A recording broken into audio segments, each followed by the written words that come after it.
आज तक रेडियो सुनता है सारा जहां। हेलो नमस्कार। आज तक रेडियो पर आप सुन रहे हैं हेलो डॉक्टर, मैं हूं खुशबू।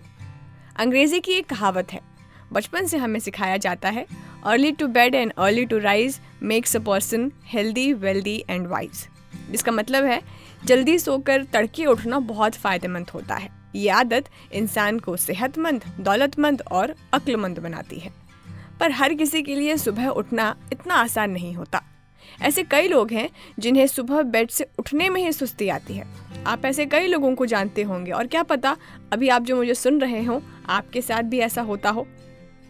कुछ लोगों को थकान, कमज़ोरी महसूस होती है सुबह सुबह, तो कुछ को उदासी घेर लेती है।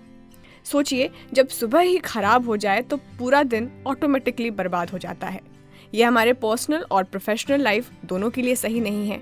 ऊपर से अब तो सर्दियां भी शुरू हो गई हैं और इस मौसम में तो परेशानी और भी बढ़ जाती है। अगर आप इन सब बातों से रिलेट कर पा रहे हैं जो मैं अभी आपको बता रही हूँ, तो आपने बड़े बूढ़े को ये भी कहते सुना होगा कि कुछ नहीं होता, ये सब बस आलस का नतीजा है। पर आपको जानकर हैरानी होगी कि कभी कभार तो ऐसा होना आम है, पर लंबे समय तक इनका रहना किसी गंभीर समस्या का संकेत भी हो सकता है। आज के हेलो डॉक्टर में बात हम इसी समस्या और इसके समाधान पर करेंगे। कैसे आप सुबह के आलस को कम कर सकते हैं, कब इस तरह का आलस नॉर्मल है और कब गंभीर, सोने से पहले और उठने के बाद आपको पहली चीज़ क्या करनी चाहिए। इन सभी सवालों के जवाबों के लिए हमारे साथ इंटरनेट कॉल पर जुड़ गए हैं डॉक्टर मयंक अरोड़ा, जो गाजियाबाद के मणिपाल हॉस्पिटल में इंटरनल मेडिसिन डिपार्टमेंट में कंसल्टेंट है। Hello doctor.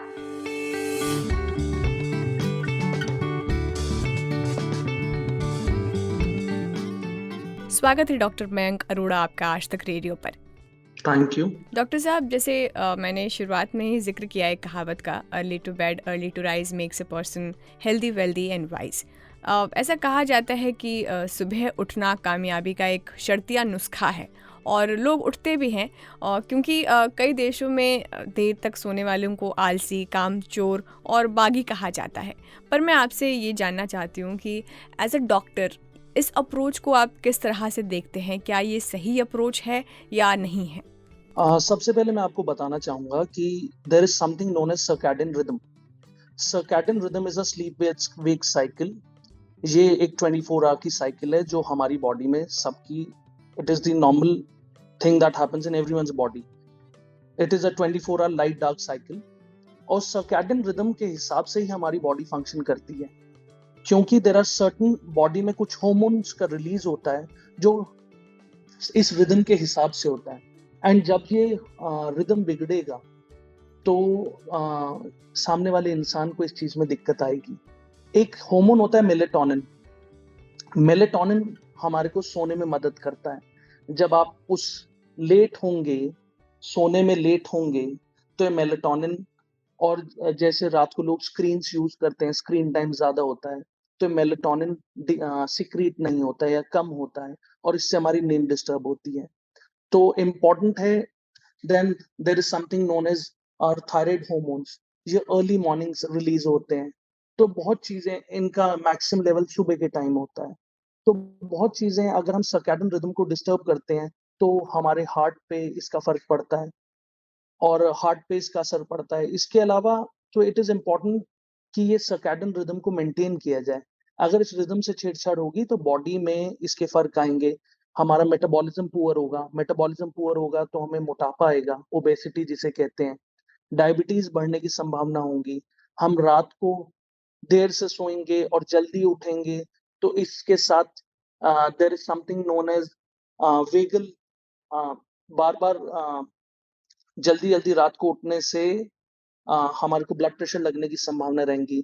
GERD, gastroesophageal reflux disease, ये सब परेशानी आएंगी। तो इम्पोर्टेंट है कि टाइम से सोया जाए और टाइम से उठा जाए और इस रिदम को मेंटेन किया जाए। अगर इस रिदम के साथ सामने वाला इंसान इस रिदम को मेंटेन नहीं करेगा तो उसकी बॉडी में इसके कोई ना कोई साइड इफेक्ट्स या लॉन्ग टर्म इफेक्ट्स जरूर आएंगे। सो दी जो सेइंग है early to bed and early to rise makes a man healthy wealthy and wise, hmm, it is absolutely true and everyone should try and follow it. Maybe our lifestyle has kind of curtailed it, but we should try and keep it with it because there are many issues we'll be discussing further on. हुँ, बहुत सारी परेशानियां आएंगी कि अगर मरीज time से नहीं सोता या हुँ, कम सोता है तो बॉडी में बहुत सारी तकलीफें आती हैं, जैसे कि सपोज कर, एक तो इम्पोर्टेंट ये है कि आपने जो पूछा कि बॉडी में थकान जो होती है और इंसान जो टायर्ड फील करता है 7 to 8 आवर्स की स्लीप के बावजूद, इट इज इम्पोर्टेंट कि क्वालिटी ऑफ स्लीप क्या थी। हुँ, 7-8 घंटे बेड में लेटना is not sufficient, it is important कि how well the person has slept and hmm, how good the sleep quality of sleep was. हुँ, और जी, क्वालिटी ऑफ स्लीप बहुत चीजों से डिस्टर्ब होती है, such as the room environment, हम किस एनवायरनमेंट में सो रहे हैं, such as have you had food, एकदम इमीडिएटली बहुत भारी खाना खाया है बेड में जाते टाइम, उससे भी नींद डिस्टर्ब होगी। भले ही आप बेड में ज़रूर रहें, 7-8 घंटे बेड में भी हैं, लेकिन अगर आपको नींद डिस्टर्ब रहेगी तो you will wake up tired and lethargic. जी। जैसे कि आपने अभी कहा ही कि 7 से 8 घंटे से फ़र्क नहीं पड़ता, बल्कि इससे फ़र्क पड़ता है कि आप क्वालिटी स्लीप ले रहे हैं कि नहीं ले रहे हैं। बावजूद इसके अच्छी नींद आने के बाद भी कई लोगों को सुबह उठने में जद्दोजहद करनी पड़ती है, तो उसके कौन से बड़े कारण हैं? क्या चीज़ें उसे ट्रिगर करती हैं? देखिए, इम्पोर्टेंट ये है कि अगर पेशेंट, पहली बात, सामने वाला इंसान पेशेंट नहीं, सामने अगर 7 टू 8 आवर्स सो रहा है, तो this shouldn't happen. If hmm, it is ये है कि एक दिन सोया कि हमेशा सोया। अगर इंसान हर रोज अपना लाइफस्टाइल सेम टाइम पे सो रहा है, सेम टाइम पे जग रहा है, तो बॉडी क्लॉक ही पेशेंट को या सामने वाले इंसान को टाइम से उठा देगी, which is the circadian rhythm. अगर अ, इंसान के स्लीप एक दिन पूरी और एक दिन नहीं हुई, सच एज बहुत लोग अपनी जॉब्स में होते हैं, जहाँ जॉब्स में उनकी जो शिफ्ट होती है वो चेंज होती रहती हैं। तो एक दिन ठीक से सोया और एक दिन ठीक से नहीं सोया, तो उस वजह से इंसान डिस्टर्ब्ड रहेगा। अब अगर सपोज करिए पेशेंट को, सामने वाले इंसान को पूरी तरीके से नींद आ भी रही है और उसके बावजूद वो आलस में उठ रहा है या उसकी बॉडी में एक्स एंड पेन्स हैं और सुबह के टाइम बहुत ज़्यादा बॉडी स्टिफ है और पेन्स हैं, so that could be a sign of rheumatoid arthritis, गठिया बाई जिसे कहा जाता है, कि अगर इंसान सो भी रहा है टाइम से और सुबह जब उठता है तो उसकी बॉडी में एक्स एंड पेन्स बहुत ज़्यादा रहते हैं, दर्द बहुत रहता है, अकड़न रहती है, जोड़ों में अकड़न रहती है या दर्द रहता है। आलस नहीं कहूँगा लेकिन जोड़ों में दर्द और अकड़न रहती है, तो ये अर्ली मॉर्निंग स्टिफनेस गठिया बाई का साइन हो सकता है। सेकेंडली, अगर इसके अलावा कुछ बीमारियाँ हैं, सच एज़ माइग्रेन, माइग्रेन अगर पेशेंट को है, तो अगर उसे सर दर्द होता है उठते ही, भले ही वो सोया पूरा लेकिन उसे सर दर्द है, तो एक माइग्रेन का लक्षण हो सकता है। माइग्रेन में मरीज़ के एक तरफ सर दर्द होगा ज़्यादातर, इट इज़ यूनिलैटरल, सर के एक तरफ होगा, उसके साथ उल्टी उबकाई का मन करेगा। उल्टी उबकाई के मन के अलावा, सर दर्द के अलावा शोर ना बर्दाश्त होना, रोशनी ना बर्दाश्त होना, ज़्यादातर महिलाओं में मिलता है। एक कारण माइग्रेन भी हो सकता है कि अगर इंसान को उठने के बाद सर दर्द है, सर में भारीपन है, तो बॉडी एक्स है, बहुत ज़्यादा दर्द है, स्मॉल जॉइंट, छोटे जोड़ों में दर्द है, तो गठिया के लक्षण हो सकते हैं 2। इसके जी। अलावा तो ये हुँ। माइग्रेन के लक्षण हो सकते हैं। जी, तो ये जो सिम्पटम्स आपने बताएँ डॉक्टर साहब, ये गंभीर समस्या की तरफ इशारा करता है, जब आपको सुबह उठने में सुस्ती आ रही है और आप ये सारे लक्षण महसूस कर रहे हों। लेकिन ऐसा भी तो हो सकता है ना डॉक्टर साहब कि किसी दिन मुझे ऐसे ही आलस आ रहा हो और मैं बेवजह उसे उसके बारे में सोच रही हूँ कि मुझे ये प्रॉब्लम हो सकती है, तो नॉर्मल कब इसे माना जाना चाहिए? बिल्कुल नॉर्मल हो सकता है, अगर आप रात को ज़्यादा थके हैं। ये डिपेंड करता है कि सामने वाले इंसान को ये रिपीटेड है, बहुत दिनों से है, सालों महीनों से प्रक्रिया चल रही है।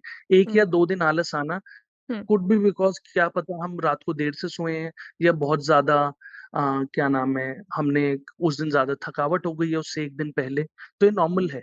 हुँ, लेकिन अगर किसी मरीज़ को, ये सामने वाले इंसान को ये रिकरेंट हो रहा है, बार-बार हो रहा है कि सुबह रोज़ थकान ही रहती है, तो वो चिंताजनक की बात है। हुँ, साथ में अगर किसी इंसान को न्यूट्रिशनल डेफिशिएंसी है, कि हम उठते हैं और हम पूरा दिन थके-थके रहते हैं, तो फिर कोई ना कोई अंडरलाइंग मेडिकल कंडीशन है कि हम सो के बेड से उठे, नींद भी पूरी हुई, लेकिन हम पूरा दिन थके और गिरे-गिरे रहते हैं। ऐसी सिचुएशन में मरीज़ को डायबिटीज़ हो सकती है, डायबिटीज़ से पूरे शरीर में दर्द रहेगा, पैरों में दर्द रहेगा, सुनपना, झंझनाहट लॉन्ग रन में। ऐसी सिचुएशन हाइपोथायराइड, थायराइड की कमी, जिसे मोटा होने वाला थायराइड आम आदमी की भाषा में कहते हैं, उसमें मरीज़ के शरीर में सुस्त सुस्ती रहेगी, थकान रहेगी, शरीर गिरा-गिरा रहेगा। Vitamin B 12 deficiency, vitamin B 12 की कमी से मरीज के शरीर में थकान, पैरों में सुनपना, झंझनाहट, हाथों में सुनपना, झंझनाहट। विटामिन डी की कमी, ये nutritional deficiency, vitamin D, vitamin B 12, खून की कमी की थकान, शरीर गिरा-गिरा रहना, शरीर में दर्द, डिस्पाइट नॉर्मल रात की स्लीप के। तो कोई ना कोई अंडरलाइंग मेडिकल कंडीशन ज़रूर होगी।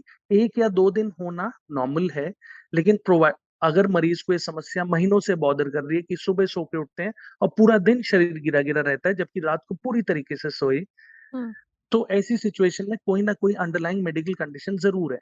हुँ, और उसके मैंने कुछ एग्ज़ाम्पल्स आपको दिए, जैसे शुगर, हुँ। जैसे थायराइड, जैसे विटामिन डी की कमी, विटामिन बी 12 की कमी, एटसेट्रा। खून की ओके। कमी, एनीमिया जिसे कहा जाता है। ठीक है डॉक्टर साहब। और मैं ये भी आपसे पूछना चाह रही हूँ कि अब क्योंकि सर्दियों का मौसम आया है और ये समस्या और इस मौसम में बढ़ जाती है, तो हमें सुबह उठते ही कौन सी चीज़ें सबसे पहले करनी चाहिए ताकि ये जो आलस आ रहा है, सुस्ती होती है, पैर हाथ में दर्द होता है, सर में दर्द होता है, ये थोड़ा हम अपने ही लेवल पर कम कर पाएँ? It purely depends on your eating habits. It is important कि आप सुबह अगर उठ के कई लोग पानी पीना प्रेफ़र करते हैं। वाटर कीप्स यू एनर्जाइज़्ड, थोड़ा हाइड्रेशन बेटर होगा तो एनर्जी लेवल्स बेटर होंगे। इम्पोर्टेंट है हाइड्रेशन अच्छा हो। उठने के बाद ब्रेकफ़ास्ट करने तक गैप बहुत ज़्यादा ना हो, कि अगर इंसान सामने वाला 4-5 आवर्स का गैप कर रहा है व्हेन इन हिज़ मील्स, तो बॉडी में नेचुरली हाइपोग्लाइसीमिया होगा, शुगर की लेवल मात्राएँ कम होंगी, क्योंकि लिवर हमारा 18 घंटे तक ही वो रिज़र्व दे पाता है। तो बहुत ज़रूरी है कि उठ के पेशेंट, सामने इनपेशेंट तो नहीं कहूँगा, सामने जो भी इंसान है, वो इम्पोर्टेंट है कि अपने आप को हाइड्रेट करे, पानी का सेवन करे। इम्पोर्टेंट है गुड रात की नींद ज़रूर पूरी हो और टाइमली अपना ब्रेकफ़ास्ट ले। बहुत लोग ऑफ़िस जाने की जल्दी में अपना ब्रेकफ़ास्ट मिस कर देते हैं। उस वजह से मरीज़ को थकान और सर दर्द भी उस वजह से हो सकता है, या हाइपोग्लाइसेमिक एपिसोड्स यानी शुगर की मात्रा शरीर में कम होना।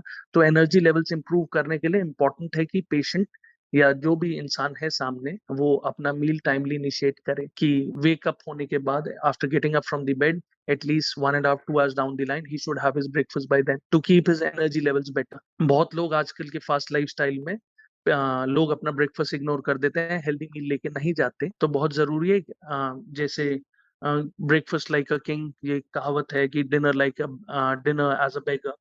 इम्पोर्टेंट है कि जो मॉर्निंग मील है, फर्स्ट मील है, वो टाइमली हो और उसमें इंसान थोड़ा बेहतर न्यूट्रिशियस या पौष्टिक आहार खाए। And it is important to exercise as well. Exercise keeps you charged up and your energy levels better. तो बहुत ज़रूरी है कि सुबह के टाइम पेशेंट या जो भी हुँ। इंसान है सामने, वो एक्सरसाइज ज़रूर करे। At least half an hour of exercise is important to keep your body active and free of diseases. तो यहाँ पर मैं अपने ऑडियंस से यही कहना चाहती हूँ कि अगर आप भी इस तरह की समस्याओं से जूझ रहे हैं सुबह उठने में, तो जो डॉक्टर साहब ने बातें बताई हैं उसको एक बार ज़रूर ट्राई कीजिएगा, शायद उससे आराम मिले। लेकिन डॉक्टर साहब, मैं आपसे एक सवाल यहाँ पर ये पूछना चाहती हूँ कि आपने जस्ट सुबह उठने के बाद क्या करना चाहिए ये तो हमने जान लिया, लेकिन सोने से पहले भी हमें मतलब क्या करना चाहिए? क्योंकि जिस तरह का हम लोग का बिज़ी शेड्यूल हो चुका है उसमें कहाँ ही हम लोग रूटीन फ़ॉलो कर पाते हैं, बट फिर भी अगर ये समस्या हो रही है और ये आगे बढ़ सकती है गंभीर समस्या में, तो सोने से पहले हम लोगों को क्या-क्या चीज़ें करनी चाहिए ताकि हम सुबह एक फ्रेश और एनर्जेटिक मोड में उठें? देखिए, सोने से पहले this is known as sleep hygiene. Important है कि देखिए, बहुत कम होता है कि हमारे बॉडी में कोई कमी नहीं है और हम पूरा भी सो रहे हैं तब भी सुस्ती रहे। सुस्ती तभी रहेगी जनरली जब हमारी नींद पूरी नहीं होगी। नींद पूरी क्यों नहीं होगी? क्योंकि हम स्लीप हाइजीन मेंटेन नहीं करेंगे और नींद ना पूरी होने के बहुत सारे कारण हैं, स्पेशली जो सोने से पहले आजकल के लाइफ़स्टाइल में फॉलो हो रहा है। इम्पोर्टेंट है कि जब सोने जा रहे हों, इवनिंग के बाद, इट इज़ इम्पोर्टेंट, इवनिंग के बाद कोई भी कैफ़ीन या अल्कोहल, एनी स्टिमुलेंट ड्रिंक, ऐसा कोई भी खाद्य पदार्थ जिसमें बहुत ज़्यादा कैफ़ीन की मात्रा हो या अल्कोहल हो या स्मोक हो, वो नहीं करना चाहिए। This is 1। सेकंडली, सोने से 3 घंटे पहले, 2 से 3 घंटे पहले आपका लास्ट मील हो and that should be a light meal. अगर आप हेवी मील लेंगे तो आप और स्पाइसी मील लेंगे, तो I will tell you later on, उससे भी नींद डिस्टर्ब रहेगी। It is important to curtail your screen time in the evening. You shouldn't take your laptops, computers, and you shouldn't take your phones in the bed. क्योंकि बहुत ज़रूरी है कि रात को अगर हमारा ब्लू लाइट से एक्सपोज़र ज़्यादा होगा, जो ब्लू वेवलेंथ लाइट देती हैं, तो उससे हमारा मेलेटोनिन लेट सिक्रीट होगा, मेलेटोनिन को सप्रेस करेगी जो हमारा स्लीप हार्मोन है। और बहुत जरूरी है कि हम बेड में जाने से पहले अपना स्क्रीन टाइम कर्टेल करें। थर्डली इंपॉर्टेंट है जो मैंने फूड आइटम्स बताए कि caffeine related alcohol, alcohol sleep लेने में तो इनिशिएट करने में तो मदद करता है, लेकिन स्लीप मेंटेनेंस में अल्कोहल से बहुत दिक्कत आती है। तो इंपॉर्टेंट है alcohol, caffeine, coffee, exercise, too much of exercise, screen time, ये सब कर्टेलो। एंड रात को रूम की लाइट थोड़ा डिम कर दी जाए या रेड लाइट ऑन कर दी जाए। तो थोड़े dim light, it is important कि लाइट सोने से पहले, जिससे कि हमें टाइमली नींद आ सके। थोड़ा लाइट्स का भी इफेक्ट इसमें जरूर रहता है, and screen and loud music and everything, कि ये सब थोड़ा कम कर दिया जाए। स्पाइसी फूड से अगर हमने स्पाइसी खाया, इट कॉज डिस्कम्फर्ट, ब्लोटिंग रहेगी, पेट फूला रहेगा, तो आदमी को सोने में दिक्कत होगी। Secondly there is something called as acid reflux. Acid पेट में रात को सोने के बाद हमारे जो फूड कंटेंट्स हैं और जो पेट का एसिड है वो खाने की नली में आ जाता है और उससे हार्ट बर्न होता है, ईसोफेगस में आ जाता है और उससे मरीज को बार रात को बहुत स्लीप डिस्टर्ब रहेगी। तो इम्पोर्टेंट है कि सोने से पहले हम बहुत ज्यादा हेवी या फैटी मील ना लें और स्पाइसी मील ना लें, एंड स्मोक ना करें। So these are certain things that should be followed before going to bed. क्योंकि डॉक्टर साहब अब हल्की सर्दी भी शुरू हो गई है, लोगों ने अपने कंबल निकाल लिए हैं और इस मौसम में भी ये जो आलस की समस्या है, सुस्ती की समस्या है, ये और बढ़ जाती है। तो क्या सर्दियों में थोड़ी कोशिश हमें ज़्यादा करनी पड़ती है, जो ये उपाय आपने बताए हैं इससे डील करने के लिए? It purely depends on the individual, उसका हेल्थ स्टेटस क्या है, उसका बॉडी वेट क्या है, उसका लाइफस्टाइल क्या है, वो उसके वर्क रिलेटेड प्रेशर्स क्या हैं। ऐसा कहना कि मशक्कत, हाँ विंटर में डेफिनेटली आलस ज्यादा आता है। We are more comfortable in the cozy bed.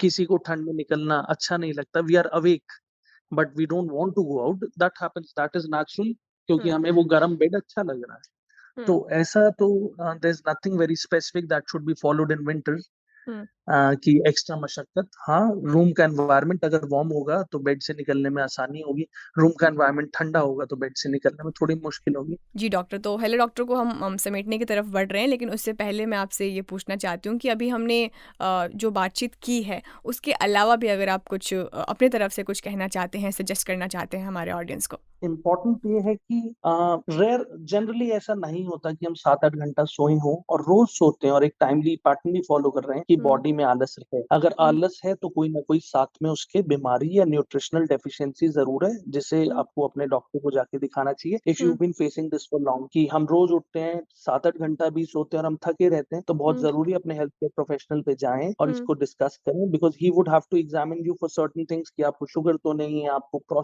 रात को यूरिन के लिए उठना पड़ता है तो शुगर एक कारण हो सकती है, रात को यूरिन के लिए बार बार उठना पड़ता है और नींद डिस्टर्ब रहती है तो प्रोस्टेट जो एज के साथ मेल्स में होता है उसकी बढ़ने की संभावना होती है, जिसके साथ मरीज को रात को बार बार यूरिन के लिए उठना पड़ता है, या यूरिन में इन्फेक्शन शुगर की वजह से होता है, उसकी वजह से बार बार मरीज को उठना पड़ता है। तो इम्पोर्टेंट है कि अपने हेल्थ केयर प्रोफेशनल से मिलें कि कोई अंडरलाइंग डिजीज प्रोसेस तो नहीं चल रहा है। साथ में सोने के बावजूद आप एक हेल्दी इंडिविजुअल है, you got your sugar check, you got everything check, फिर भी थकान और कमजोरी है, तो बहुत जरूरी है अपने न्यूट्रिशनल जो मैंने बताया था डेफिशिएंसीज, उन पे गौर फरमाया जाए कि मरीज को कोई विटामिन डी, विटामिन B12 इनकी कोई कमी तो नहीं है, एक्स एंड पेन्स है, इन पे ध्यान रखा जाए। This is just to summarise. एंड कोई ऐसे मेडिकेशंस तो नहीं चल रहे जिसमें कैफीन कंटेंट, हम कॉफी चाय नहीं ले रहे, लेकिन कुछ ऐसे मेडिकेशंस ले रहे हैं जो एलर्जी के लिए होते हैं, उनमें काफी कैफीन कंटेंट होता है, तो उसके लिए अपने हेल्थ केयर प्रोफेशनल से डिस्कस करें अगर रात को नींद डिस्टर्ब रहती है। एंड अगर स्ट्रेस है लाइफ में तो एक साइकोलॉजिस्ट से जरूर मिलें। Thank you very much doctor Mayank Arora आपका। तो जैसा कि आपने सुना डॉक्टर साहब को, नींद के बाद भी अगर आपको सुबह के समय थकान, सुस्ती और कमज़ोरी महसूस होती है और ख़ासकर जो लक्षण डॉक्टर साहब ने बताए हैं उसे भी अगर आप नोटिस कर पा रहे हैं तो अलर्ट हो जाइए और डॉक्टर से कंसल्ट करिए ताकि सही समय पर आपको इसका सलूशन मिल जाए, क्योंकि कोई भी नहीं चाहेगा कि सुबह की शुरुआत ही उसकी इतनी ख़राब हो। तो आज के हेलो डॉक्टर में इतना ही। विंक म्यूजिक, एप्पल पॉडकास्ट, गाना.com और JioSaavn पर भी हेलो डॉक्टर के एपिसोड्स आप सुन सकते हैं। और फिर भी अगर आप हमें नहीं ढूंढ पाएं तो बस एक काम करना है, आपको गूगल पे बस लिख देना है हेलो डॉक्टर आज तक रेडियो। नमस्कार।